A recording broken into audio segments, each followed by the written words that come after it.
Bienvenidos a la forma más entretenida de aprender y repasar matemáticas. Esto es Matematicast, con el profe Sergio Ruiz. Prepárate porque ya comenzamos un nuevo episodio.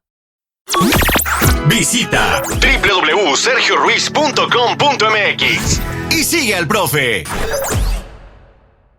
Hola, ¿qué tal? Oye, Pitágoras. Seguro que suena familiar, ¿no? Esa fórmula de a cuadrada más b cuadrada igual a c cuadrada. La que nos aprendimos casi de memoria en la escuela. Pero, ¿será que eso es todo? O sea, ¿de verdad aplica solo a los cuadrados que pintamos en los lados del triángulo rectángulo? Hoy vamos a profundizar un poquito más en esa idea. Queremos explorar qué más hay con Pitágoras y cómo, fíjate, se conecta con otro grande, Tales de Mileto. Y parece que el puente es un concepto clave, la semejanza. Estuvimos revisando textos sobre la historia y extensiones de Pitágoras y otros sobre Tales, la semejanza y sus aplicaciones. Exacto, porque la misión es justo esa, ¿no? Ir más allá de la fórmula, descubrir, la elegancia que tienen estos teoremas, ver cómo se conectan, por qué siguen siendo tan importantes. Y vamos a ver que esto va mucho más allá de simples cuadrados o líneas paralelas. Perfecto. Empecemos con Pitágoras, entonces.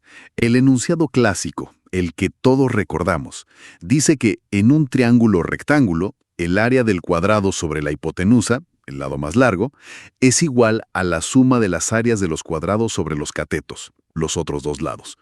Parece sencillo. Sí, parece, pero tiene su historia. Aunque la demostración formal se le atribuye a Pitágoras y su escuela, allá por el siglo VI a.C., que por cierto tenían toda una filosofía medio mística con los números. Hay evidencia, como una tablilla babilónica, la Plimpton 322, que sugiere que 1000 años antes los babilonios ya conocían y aplicaban la relación. ¿1000 años? Órale, eso sí cambia un poco la perspectiva. Claro, lo que Pitágoras y su gente hicieron fue, formalizarlo, meterlo en un sistema lógico, conectar geometría y aritmética de un modo nuevo para ellos. Entendido. Pero aquí viene lo que, al revisar las fuentes, nos pareció increíble. La relación de Pitágoras no es solo para cuadrados. Hay una generalización, ¿verdad? Así es. Y aquí es donde se pone potente la cosa. Si en vez de cuadrados construyes sobre los lados del triángulo rectángulo cualquier figura, no cualquiera, sino más, tienen que ser figuras semejantes entre sí.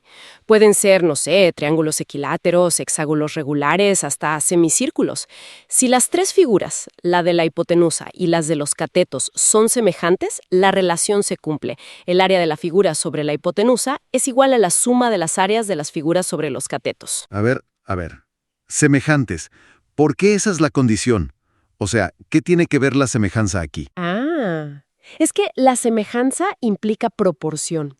El área de una figura es proporcional al cuadrado de alguna de sus medidas lineales, ¿no? Como un lado.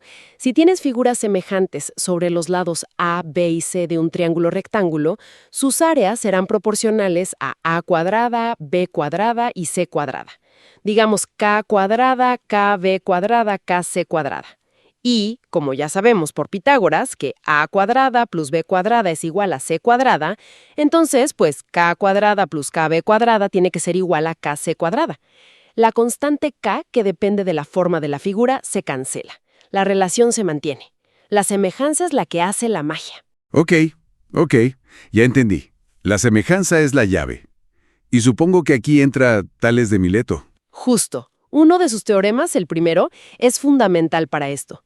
Dice que si trazas una línea paralela a un lado de un triángulo, se forma un triángulo chiquito que es semejante al triángulo original. Es como la introducción formal a la semejanza. ¿Y semejante en geometría? ¿Qué significa exactamente?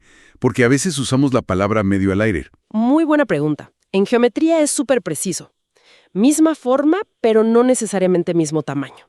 Para triángulos significa ángulos iguales y lados correspondientes proporcionales. Hay criterios fáciles, como el AA.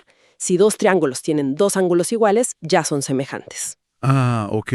Y si conectamos todo, esta generalización de Pitágoras que vimos, depende totalmente de esta idea de semejanza y proporción que Tales ayudó a formalizar. Su otro teorema, el de las paralelas cortadas por secantes, también refuerza la idea de segmentos proporcionales.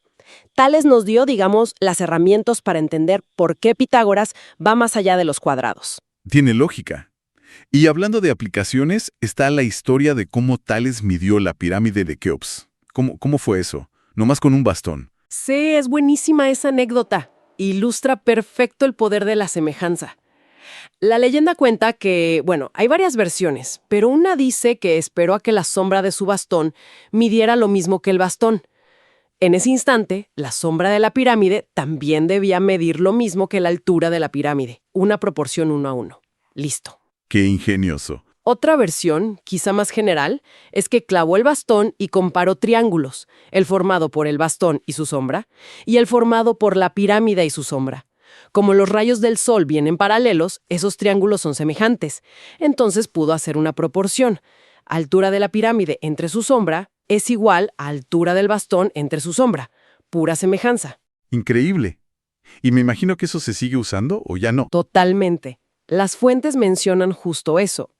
Con semejanza de triángulos puedes calcular alturas que no alcanzas, como árboles o edificios, comparando sombras como hizo Tales.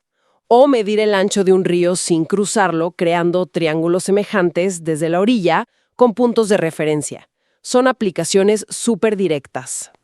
Entonces, resumiendo, Pitágoras no es solo a cuadrado más b cuadrado igual a c cuadrado con cuadrados.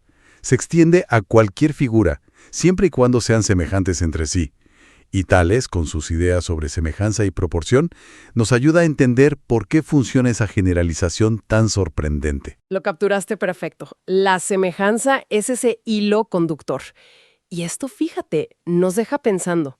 Más allá de la geometría pura, ¿dónde más vemos estos principios de semejanza, de escala, de proporción? Chance en la naturaleza, ¿no? Piensa en los fractales como un brócoli romanesco que repite patrones a diferentes escalas. O en el arte, en la música, quizás hasta en cómo se organizan sistemas sociales o económicos, como estructuras que se replican a distintos niveles. Es un concepto poderoso que aparece en lugares inesperados, ¿no crees? ¿Ya ves que las matemáticas no son difíciles? Sigue aprendiendo, suscríbete y no te pierdas el siguiente episodio de Matemáticas.